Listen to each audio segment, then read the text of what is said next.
All right, my friends, I am 15 hours into Dragon Age, the Veilguard. I'm on chapter 9 now. Actually, I've finished chapter 9. So I'm pretty far into the game. I've been doing mostly just like the story campaign stuff. It does kind of make you slow down just a little bit to do, you know, a little bit of the other, you know, like the side character missions and stuff like that. And man, this game is good. I'm fully immersed in this. I just wanted to stop and kind of gather my thoughts and, you know, put some of that out there and let you guys know that, oh my gosh, man. So the world design in, well, how can I say this? You guys know I love open world games. You guys know that if you've been here long enough that like the whole corridor type thing isn't really my forte that often, but you know, when every now and then a good game like Dragon Age comes along and I'm like, whew, man, because I've played a couple, I've played 2, I've played Veilguard, or I've played 2, I've played Inquisition, and you know, neither one of those games held my interest as good as this one is. Like it's taken me, oh my gosh, dude, what's it been out? Like 10 years and I still haven't beat the Inquisition. I still haven't beat Dragon Age Inquisition. I started it on PlayStation 4. I moved over to Xbox. I bought it again. I played a little bit on the Xbox. Now I have it on PC too. So I have it on 3 consoles, but I started playing it and I mean, I got far enough on the PlayStation version that I was like, oh man, I don't know, do I want to go? I can guarantee you that like if I was to like restart Veilguard, I would easily be able to like play past everything that I've already played past. Like I could literally buy this on PlayStation or Xbox and play to where I'm at right now, like no problem. I'd be like, yeah, that would be fun. Everything that I've experienced and went through, very, very cool. So there are obviously there's ways to conversate with your crew. You are the leader, and I've gotten far enough into it to where I can address how Skill Up, you know, was talking about how you're like talking to people like you're talking to children or whatever. And there are a couple of characters in here that actually act like they're freaking children. So you get to kind of treat them like children if you want to. You don't even have to. Like you can like talk about like you can do these things a lot better. Is the writing in Veilguard bad? I would say that there are moments in here that you could cherry pick to make this game look bad. Absolutely. You could easily do that. There are clearly the whole thing with Tash. I didn't even have to go through that. Somebody else handled that. They handled it on their own during the chapter. During the chapter that you can go through and like do all of the team members. I just hadn't got around to it and I accidentally went past that part and it was already handled for me.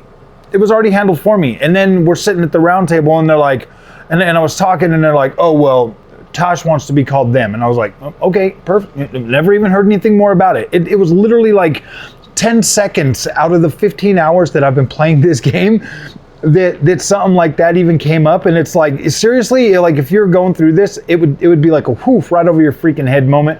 To be completely honest with you, if people wouldn't have went out of their way to draw attention to this stuff and use that as the one freaking, like seriously, it's like they're hitting the nail on the head with it's like, my gosh, guys, when I look at the overall picture, see, and this happened to me with Banisher's Ghost of New Eden too. I played to a part where it started doing the new age hooey fooey freaking political nonsense and it just made me mad, so I quit playing it. And then a little bit later I went back to that, I finished that game and I was like, gosh dang man, that was a pretty damn cool game. And it does suck when the developers bring this stuff into the game. I'm not gonna sit here and tell you that it's not immersion breaking, because it is. It's 100%, especially in a game like Dragon Age. In a game like Banisher's Ghost of New Eden, in like, see, and that's the thing, there wasn't a bunch of that shit in Awakening number 9. Like that game was completely, like they blew that one way out of proportion. They destroyed that one for what? Just because, I mean, like I get that the people that work at Sweet Baby Inc. I get that there's a culture war going on, my friends. I get that. I 100% understand that. And it's hard for me, and this is the way I think about it. It's hard for me to believe a company like EA would be like, yeah, go ahead and just preach to them. You know what I mean? It's hard to me to believe that a company like Bandai Namco would be like, yeah, go ahead, just straight go woke, preach to them. You know what I mean? Like it's hard for me to believe that, you know, Focus Interactive, I think it was Focus or Saber. Focus or Saber would be like, yeah, go ahead, make the wokest game you can to just piss off the straight white dudes. It's hard for me to believe that these companies are like that. I would liken everything that's happened in Veilguard to like Horizon Forbidden West, the Burning Shores, or God of War Ragnarok, the little part that they have in there for the whole that like represents the rainbow people. I don't necessarily see for us to be mad about the whole, you know, like the gay or transgender, like I get it, you know, people are like, oh man, transgender is a mental issue.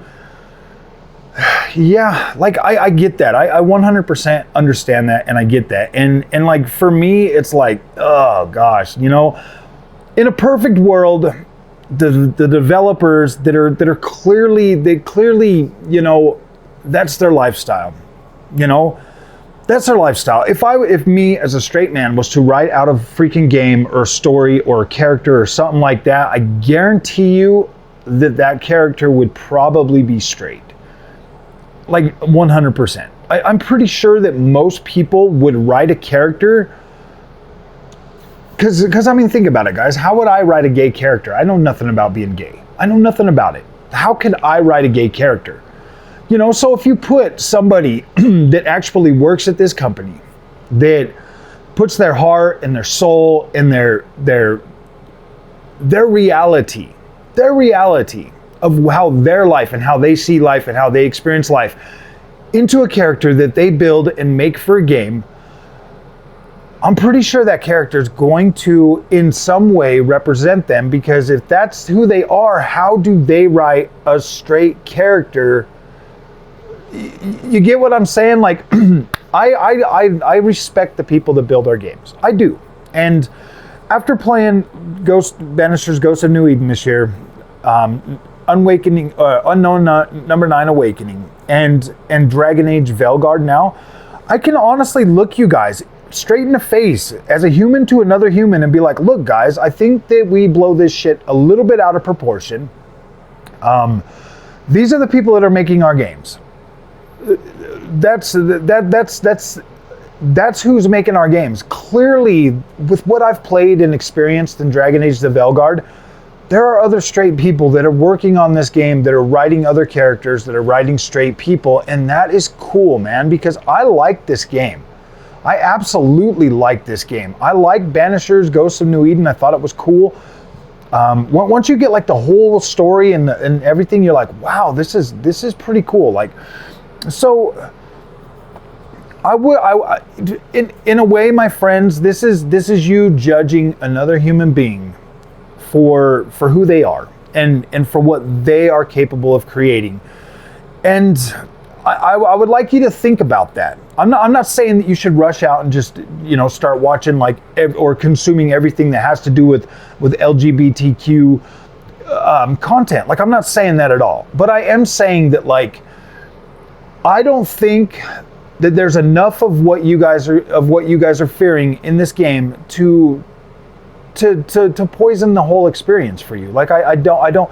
It was a non-issue. Like, it was a quick, brief little thing in the game that like went quickly, and you don't even have to experience. Like, I didn't even experience that. All the cutscenes that I've seen everybody bashing this game for, I didn't even see those. Like, and I'm already way past that part. I can't go back and do it. And it just was like, oh well, Nave and Harding handled this problem with Tash, and it just popped up on the screen. Well, they've already like helped her figure out her gender. I was like, are you kidding me? I didn't even get to see the mythical freaking cutscene that everybody's going out of their way to trash this game with. And I was like, oh man, are you serious? So that's what I'm saying. Like, I'm at a point right now, guys, where on YouTube, on YouTube having to like deal with this kind of stuff, man, because I'm just a regular gamer just like you guys, man. I don't do this for the income. Like I don't have to sit and chase all the clicks and be like, yeah, man, and I don't have to do that. So when I buy these games, I buy them so that I can enjoy them and so that I can help you make an informed decision on this, if this is something that you actually want to play. And my gosh, guys, the good stuff in this game that I've experienced, man, I'm seriously, and I'm not just saying this, like I'm seriously this close to making Dragon Age the Veilguard my game of the year, easily. Like this game is so damn good that I'm like, wow, this is incredible. I'm having a blast. And so, seeing as that like I'm on part 9 right now, and it's only like 7 o'clock. I'm gonna kind of slow down because we already know there's only 14 chapters. I've watched enough of the reviews and enough of the hate mongering out there to know, you know, that this game's like 14 hours long. Or 14 chapters long. I'm 15 hours into it. I'm kind of rushing through it a little bit. Well, I'm not rushing through it. I'm just not playing it on like a super hard difficulty. So it's like I'm just going through it. I'm getting the story. I'm you know, having fun with the combat and stuff like that. And you know, guys, I do kind of feel like if I was playing it on a harder difficulty, I kind of agree with, you know, Skill Up on this. If I was playing it on a harder difficulty, I kind of did take his, I did take his advice on that, you know, because if you're getting into a game like this and you're going through it and everything is just a sponge, then that definitely just makes the time last longer, and it kind of takes away from the overall experience. The combat, I would say the combat is good, but I don't know if it would still be good if it was just like a bullet sponge type experience. That would definitely get annoying pretty quickly. The specials and the minute moves, they just don't recharge fast enough to where it would make the combat any funner. I do feel like on the easiest difficulty that everything is pretty easy, but if you go up just one more from that, it's not so bad that it's like you can't do it. But I don't know, guys. I don't know. I'm having fun with this. I'm fully enjoying this game. I think it is incredible. I think that if you're gonna play this, I'm thinking that the way I'm playing this is probably going to be about 25 hours to just see the credits roll. But if I did, you know, like take my time and really explore, there's a lot of exploration in these areas. There's a lot of different side paths, a lot of different things that you can go. Think of it as kind of like Metroidvania too. Like you can grab things that will unlock different areas later on. So think about it that way too. Like this is a pretty damn fun game, and I'm really enjoying this experience. So yeah, I think that people needed something to hate on, and that's fine. It is, you know, the end of the year. I'm a YouTuber too. Like obviously, like what's it called? Ad revenue is significantly higher these months of the year. So whatever you got to do to get the most clicks possible, and we all know how much hate sells. So look, guys, I paid for this game with my own money. I paid for this game with my own money. I gain nothing by telling you guys to buy a bad game. I gain nothing by that. If you end up hating the game, then that means you're going to hate me. You're not going to respect my judgment. You're not going to listen to what I have to say anymore. I guess I'm like really easy on games, and I guess, you know, honestly, guys, if I only had $60 to $70 to buy a game, this is definitely one that I would want to play. This game isn't wasting my time. It is completely entertaining the hell out of me. I don't think the writing is terrible at all. I think the writing is actually pretty good. I think the story is pretty damn good. In my opinion, this really is the best freaking Dragon Age that I've ever played. I'm loving this. So, all right, my friends, I'm gonna leave it at that for right now. I'm gonna finish playing, and then you know, hopefully by the time I'm done playing tonight, maybe I could post another video, because I'm like, as you can see, this is Saturday and I didn't post 15 videos on the channel today. So you can tell that I'm obviously immersed in this video game. So, all right, guys, we'll see you in the next one. Thanks for watching.